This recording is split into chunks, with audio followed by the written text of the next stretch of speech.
twongeye kubasuhuza kandi turabashimira umusanzu wanyu ukomeye, mukomeze mukore subscribe ndetse mukore share kugira ngo ibiganiro byacu bibashe kugera kuri benshi, dore yuko ari ingenzi kandi mu buzima ni iby'ingenzi kuko hari abantu benshi bakeneye aya makuru. Uyu munsi rero tugiye kubaganira ku buzima bw'uruhu, cyane cyane ku ndwara imaze kwibasira abantu benshi, abantu bamwe na bamwe bakunze kugira ikabahangayikisha.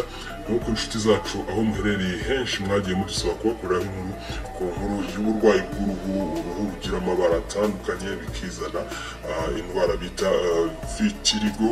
Akaba ari imwe mu ndwara ihangayikishije abantu bamwe kandi cyane, dore yuko bayibazaho byinshi, bakaba baradusabye ko twabashakira amakuru ndetse tukabasobanurira. Rero iyo ndwara ya vitiligo ni indwara irangwa n'uko uruhu rugenda rugira amabara menshi cyangwa se rugira guhinduka kw'ibara ku bice runaka. Akaba ari indwara rero yibasira uruhu, ikaba yafata igice runaka, cyane cyane ahantu bakunze kurasa izuba cyangwa igice cy'umubiri gishobora guhura n'izuba mu buryo bworoshye, ndetse ikaba ifata abantu bose, ishobora gufata abana, ishobora no gufata abantu bakuru. Akenshi ikunze kwibasira igice nko ku maso, ku munwa, ku ntoki, ku biganza, ariko ishobora no gufata no ku bindi bice byose by'umubiri, ku gahanga, ishobora gufata ku gice cy'umwoyo, ishobora gufata ku munwa, ishobora gufata mu gahanga nk'aha, ikahababura kubona isura y'uruhu yahindutse, iminwa igahinduka, ku maso igahinduka, yewe n'ubwoya cyangwa se igice cy'umusatsi cyangwa ubwoya kuri icyo gice cyafashwe cy'uruhu, ugasanga naho habayeho kwiruruka, hagatakaza ibara ryaho risanzwe ry'uruhu. Iyo ndwara rero nta yindi bayita vitiligo, cyangwa se mu kinyarwanda bayita nyamabara cyangwa ibibara. Ni imwe mu ndwara abantu benshi bahura nayo, ikaba ihangayikisha abantu batari bake, kuko abahuye nayo bakunze kugira ibibazo bitandukanye, kwibaza ukuntu uruhu rwabo rwatakaje ibara, ukuntu uruhu rwabo ruri kugenda ruhindagurika, ukuntu amabara ari kugenda yiyongera ku ruhu, bamwe ugasanga barahangayitse. Rero uyu munsi turagira ngo tubasobanurire iyo ndwara, munasobanukirwe iyo ariho n'uburyo kwifashisha kugira ngo muhangane nayo, dore yuko ari indwara yibasira uruhu. Indwara y'uruhu ni indwara ishobora guterwa n'impamvu zitandukanye, ariko impamvu ya mbere niko mu by'ukuri nta mpamvu nyakuri izwi. Ni indwara y'uruhu ishobora guturuka ku mpamvu itazwi, icyo ni icya mbere. Icya kabiri niko bishobora no guturuka kandi mu kuba utunyangingo tw'umubiri dushinzwe gukora iri bara ry'uruhu, cyane cyane rituma nkatwe tugira ibara ryirabura. Kwirabura kwacu biba bikozwe n'ibigize uruhu bita melanine. Rero utunyangingo dutuma uruhu rukora melanine two bita melanocyte, iyo twangiritse bituma uruhu rutabasha gukora izo melanine, izo pigment noir z'uruhu rwacu. Bityo rero kwangirika kwatwo bishobora guturuka ku kwivumbagatanya k'ubudahangarwa bw'umubiri, ubudahangarwa bw'umubiri bukikanga utwo tunyangingo dukora melanine cyangwa dukora iri bara ry'uruhu, tukatwikangamo nk'ibintu biteye umubiri cyangwa se bibi ku mubiri, hanyuma umubiri ubwawo ukica iminite cyangwa bwa budahangarwa bukica za melanocyte, bityo ntidushobore kubona melanine ku bice runaka by'umubiri. Iyo ni impamvu ya kabiri. Ariko bishobora no kubaho ubwabyo kwirwanya kwa za melanocyte, za melanocyte ubwazo zikicira ubwazo hagati yazo, zikica imikorere yazo kubera kwivumbagatanya k'umubiri, babyita autoimmune disease. Ubwazo zikibonamo ikibazo, bityo zikirwanya, bigatuma hatabaho gukorwa kwa melanine, ukagenda uzitakaza ku gice runaka. Bishobora kandi no guturuka mu ruhererekane rw'umuryango, mu buryo buri genetic, ku buryo mu gihe waba ufite bamwe muri famiye cyangwa mu muryango wawe bafite kiriya kibazo cy'amabara y'uruhu, guhinduka kw'ibara ry'uruhu, bikaba byaba no ku bana bakomokaho. Birashoboka nabyo cyane, ariko kandi biranashoboka ko twa turemangingo nyine tw'uruhu ubwatwo twiyangiza. Nyine nibyo nashoboraga kubabwira, hakabamo kwiyangiza ubwatwo kubera imikoranire mibi yatwo. Hari n'igihe rero bishobora no guturuka ku mpamvu ariko zitakoreweho ubushakashatsi. Biravugwa kuba ku zuba ryinshi, kujya ku zuba ryinshi, hanyuma kuba ku zuba ryinshi, gutinda ku zuba igihe kinini, bikaba byatuma habaho kwangirika kwa za melanine cyangwa se kwa twa tunyeremangingo tw'umubiri dushinzwe gukora iri bara ry'uruhu, yewe nuko bavuga ko stress cyangwa umunaniro ukabije nawo wangiza ushobora gutuma habaho kwangirika kwa turiya tunyangingo cyangwa se kwa ririya bara ry'uruhu, ariko ibyo nta bushakashatsi bwakozwe kugira ngo bigaragaze. Rero muri bimwe mu bibitera, iya mbere ni impamvu itazwi idasobanutse neza, iya kabiri ni ko bishobora guturuka ku budahangarwa bw'umubiri nyine ufite ikibazo, ukarwanya twa tunyangingo tw'umubiri dushinzwe gukora ibara ry'uruhu two bita melanocyte. Icya gatatu ni ko za melanocyte cyangwa twa tunyangingo ubwatwo natwo dushobora kwirwanya tukica izi pigment cyangwa se izi melanine, bityo bigatuma tugira cyangwa ya ndwara y'uruhu ibaho. Ikindi kandi niko bishobora guturuka nyine mu buhererekane kuko narimaze kubabwira. Icyanyuma bishobora guturuka ku mpamvu y'izuba ryinshi cyangwa stress, umunaniro ukabije. Murabyumva rero, izo ni impamvu zimwe zishobora kuba imbarutso yo kugira kiriya kibazo cy'uruhu, ariko mu buryo bworoshye kugira ngo habeho guhindagurika kw'ibara ry'uruhu riveho, umuntu atakaze ibara ry'uruhu akiri biriya bibara, niko habayeho kwangirika kwa melanocytes, bityo ntakorwe melanine kuri utwo duce cyangwa se izari ziri kuri twa duce zigapfa.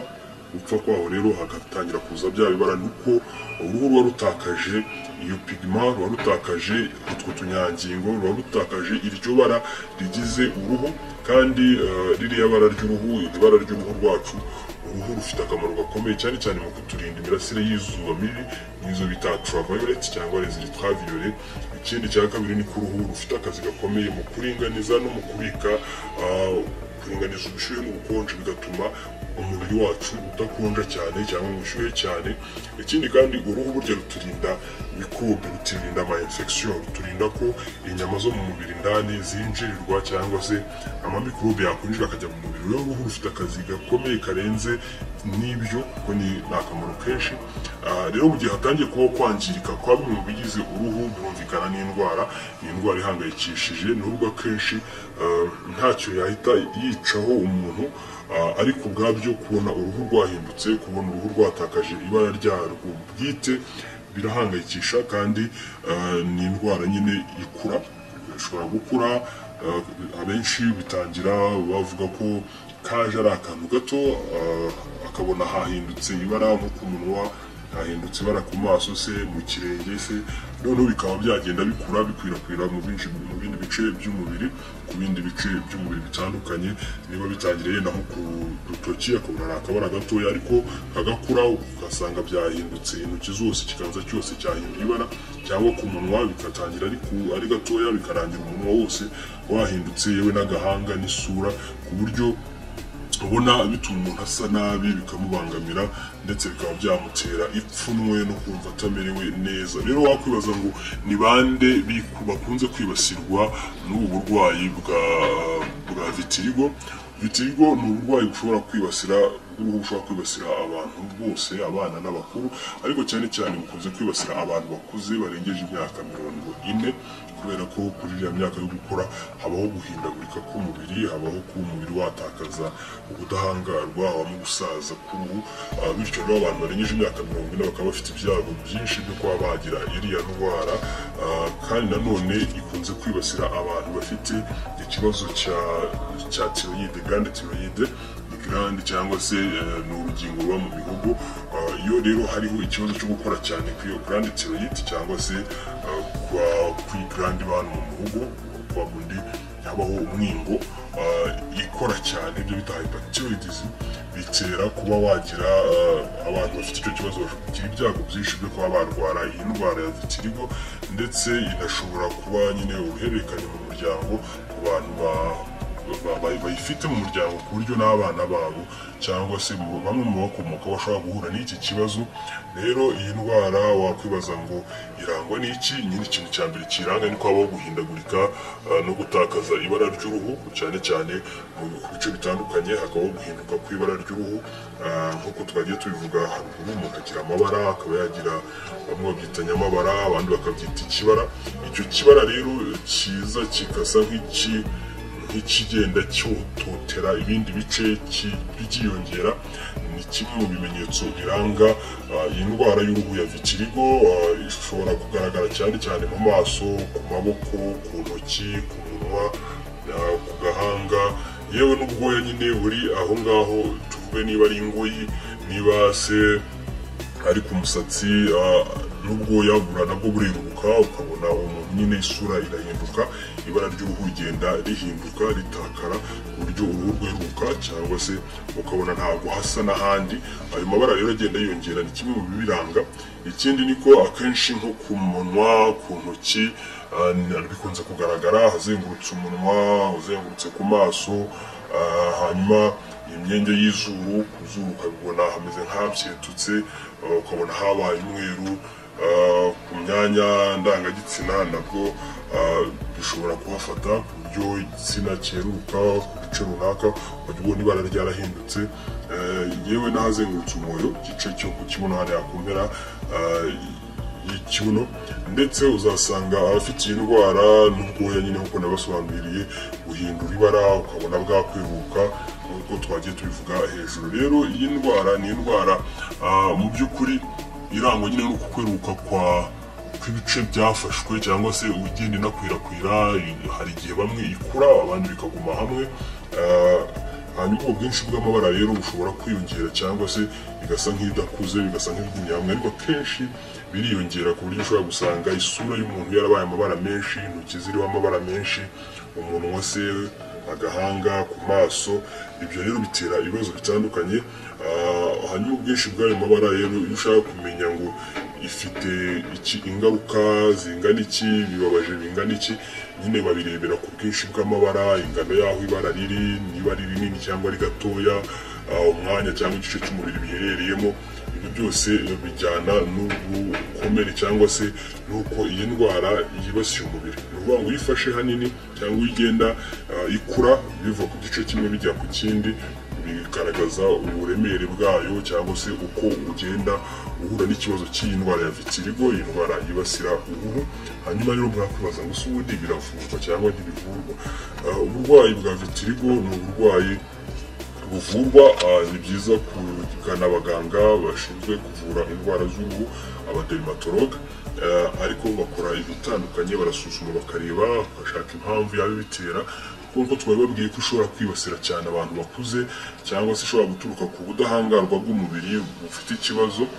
Icyo gihe bareba imwe mu mpamvu ibitera. Rero mu miti itangwa harimo imiti itandukanye bashobora kuguhitiramo, harimo iyo kwisiga, hakabamo iyo kunywa, hakabamo yewe n'imiti ushobora kugenda ukora ikimeze nka make-up, basiga hahandi afite ibara ryahindutse, kugira ngo bagasigaho bituma hongera kugarukana ibara risa n'iry'ahazima. Ariko kandi hari n'aho bibagwa, bagakora surgery, bagafata agace ahantu hari uruhu ruzima bakomeka ahari twa ruhu rurwaye. Bisa nk'ibigoye, ariko akenshi hari imiti itandukanye mu yo gusiga, mu yo kunywa, kugira ngo bafashe umuntu ufite uburwayi. Ariko muri rusange niko rimwe na rimwe muri ubu buryo busanzwe hari igihe bidakira vuba, bikaba byatinda. Rero bisaba umuntu kwihangana, bikamusaba kandi gukomeza no kudacika intege. Rero ugeze muri Horaho Life ufite uburwayi turagufasha, kubera ko zimwe mu ndwara z'uruhu zituruka ku bibazo bitandukanye turagerageza kumenya impamvu ki, cyane cyane iyo wanagiye ku baganga batandukanye b'abadermatologue bakamenya imwe mu mpamvu yabiteye. Dushobora kugufasha dukoresheje zimwe muri product z'ingenzi cyane mu gufasha abantu bafite uburwayi bwa vitiligo, dore yuko nk'iyo buturutse ku kibazo cya autoimmune disease, cyangwa se cya kibazo cy'ubudahangarwa bw'umubiri bwawe bwikanze, ukikanga ko za melanocyte zawe zabaye ikibazo, cyangwa se ari nk'umwanzi uteye umubiri. Icyo gihe tugomba kuguha imiti ituma immunite yawe ikora neza. Niba kandi byaturutse ku mikorere mibi y'uruhu, aho melanocyte zitashoboye gukora melanine zihagije, cyangwa izindi mpamvu, dufite zimwe muri product z'ingenzi twababwiramo, zirimo nk'iyo bita A-Power. A-Power ni product nziza ifasha abantu bafite ikibazo cya immunite mu gihe ubudahangarwa bw'umubiri wawe ariko buri gutera ikibazo, bugatuma habaho kwangirika k'uruhu rwawe, bigatuma habaho ikibazo cya vitiligo. Icyo gihe tumuhaye A-Power bituma ubudahangarwa bwawe bumera neza, ntibwikange ziriya melanocytes zijya kwangizwa na ya immunity, bityo bigatuma umubiri wawe utagumya kwangiza uruhu, bigatuma ugira uruhu rwiza, iyi ndwara ntikomeze gukura ndetse ikaba yanakira vuba. Kandi uruhu ni igice gikomeye cy'umubiri kiba gikeneye intungamubiri z'ingenzi, kuko kubura zimwe mu ntungamubiri nabyo bitera kiriya kibazo. Kubura imwe mu mavitamine, cyane cyane amavitamine afasha uruhu n'amavitamine azamura ubudahangarwa bw'umubiri, iyo uyabuze ushobora kuyabura utabizi, ushobora kugira cancer ntubimenye. Rero nka multivitamine ni ingenzi cyane, dore ko ifitemo vitamine zo mu bwoko bwa B zituma uruhu rwongera gukora neza, cyane cyane noneho vitamine zo mu bwoko bwa E na vitamine C zituma uruhu rwongera gukora neza bikarurinda kwangirika, dore yuko kugira kiriya kibazo ubwabyo bituma urwo ruhu rudashobora kugira resistance ku zuba, kubera ko melanine ziba zapfuye. Izo melanine rero cyangwa se izo pigment noir, turiya tuntu tugize uruhu, aya maserire y'uruhu niyo afasha uruhu kubasha guhangana n'izuba, agafasha uruhu kubasha guhangana n'imirasire y'izuba ishobora kurwangiza, bityo bikarinda uruhu kwangirika. Iyo tuguhaye multivitamine bifasha uruhu kongera kurema no gusana utunyangingo n'uturemangingo dutandukanye tuba twahuye n'ikibazo cya bwa burwayi, bityo bigafasha melanocytes kongera gukora neza, bikongera gutuma melanine cyangwa se za pigment bigize uruhu byongera gukoreka bigakorwa neza. Kandi dukenera zinc tablet. Zinc ni ingenzi cyane muri rusange, zifasha umubiri kongera kwipeyaringa cyangwa kongera gukora, kongera kubaka imiterere yarwo, kongera kubaka za melanocytes na melanine, bityo uruhu rukongera gukora za nyangingo cyangwa twa turemangingo tugize uruhu, bityo cya kibara bya bibara bikagenda bigabanuka, ndetse bigatuma uruhu rwawe rutagumya kwangirika no gusaza. Kandi ntabwo twakwirengagiza twibagirwa kubabwiramo vitamine E ubwayo ifite ubushobozi bukomeye bwo kongera gufasha uruhu kwirema, kugira ubuhere, kuko habaho ko uruhu rushobora kumagara mu gihe habayeho kiriya kibazo cya vitiligo, noneho uruhu rwakumagara rukaba rwacika ibisebe cyangwa se rukaba rwagumya kwangirika cyane. Rero iyo ufashe vitamine E na antioxidant ibuza uruhu kwangirika, ikabuza utunyangingo gusaza, ikatubuza gucika intege, ikongera gutuma twongera kwisana no kongera kubaka uruhu rwiza kandi uruhu ruzima rudafite ibibara. Kandi tubahamo na vitamine C. Vitamine C yongera kuzamura ubudahangarwa bw'umubiri, immunity, bityo bigatuma umubiri ushobora gukora neza, bikarinda kwangirika kwa ruriya ruhu, bigatuma umuntu yongera kumererwa neza. Kandi ntabwo twabibagiriramo kubabwira ko product zirimo nka aloe vera ni ingenzi cyane mu kongera gusana umubiri, mu kongera gufasha umubiri kubona intungamubiri z'ingenzi. Aloe vera na spirulina plus capsule ni ingenzi mu kongera gutanga intungamubiri z'ingenzi zituma uruhu rwongera gukora ibyo bita pigment ziriya za melanine, kandi bigafasha amakohagene gutuma uruhu rwongera kubaka twa turemangingo twarwo, rutuma ruguma gusa neza, rukamera neza. Rero ku bantu bafite ikibazo cyo kugira ibibazo by'ibibara by'uruhu, ibibara biri ku ruhu, za nyamabara, ikibara, mu magambo babyita vitiligo muri rusange, muri Horaho Life dufite product nyinshi zitandukanye kandi zizewe, ziri standard ku ruhando mpuzamahanga mu buryo bwo gufasha abantu bafite kiriya kibazo.